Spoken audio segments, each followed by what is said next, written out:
Imagine a world where knights charged into battle not for glory or riches, but for a cause they barely understood. A world where the lines between right and wrong were so blurred that even the most noble of men could find themselves fighting a losing battle. This was the world of the 14th century, a time when chivalry and faith often led to disaster, and the line between heroism and folly was thin. One such adventure, the Siege of Mahdia, is a perfect example of how even the bravest of knights could be brought down by their own ignorance and ambition. In the year 1390, a group of French knights, led by the Duc de Bourbon and the Sire de Coucy, set sail for North Africa with grand plans to conquer the city of Mahdia.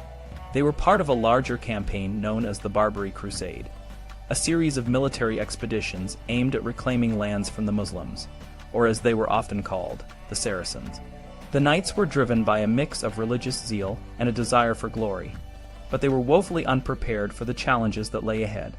As soon as they landed, the French knights found themselves in a hostile environment. The city of Mahdia was well fortified, and its defenders were ready to fight to the death. The Saracens, knowing their own land, used guerrilla tactics that the French were ill-equipped to handle.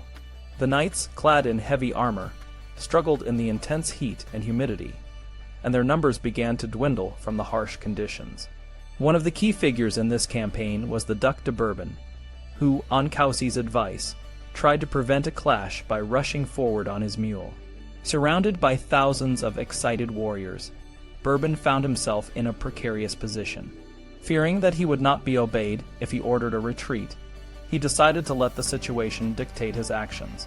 The battle that followed was fierce, but the Christians, despite their bravery, could not match the superior numbers and tactics of the Saracens. Many knights and squires fell, and the remaining forces were pushed to their limits. The siege of Mahdia dragged on for 2 months, and the French knights found themselves in a dire situation. The Genoese, who had initially supported the expedition, grew restless and began to consider abandoning the crusade. The grumblers among the French began to question the wisdom of the siege, pointing out that for every enemy they killed, 10 more could take his place. Winter was approaching, and the knights were exhausted and demoralized. The situation was so dire that even the most optimistic among them began to doubt the success of the mission. In the end, a war council was convened, and it was decided to make one final, desperate attempt to take Mahdia by assault. The day of the assault was a bloodbath. The Saracen field army, led by the Sultan's sons, put up a fierce resistance. The garrison of Mahdia, fighting with the belief that they would be rewarded in the afterlife, rained down arrows, stones, and burning oil on the attackers. The French assault tower was destroyed, and the men at arms on ladders were toppled back. Despite their best efforts, the French could not breach the walls, and the siege ended in failure. Both sides were ready to end the hostilities.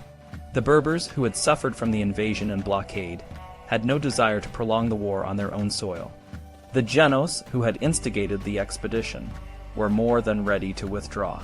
Negotiations began, and the French were able to secure terms that allowed them to leave without shame, though without victory. The failure of the siege of Mahdia was a stark reminder of the limitations of medieval warfare. The strength of walls against men, the challenges of a siege, and the difficulties of overseas supply were well known to the knights, but they had underestimated the resilience and tactics of their enemies.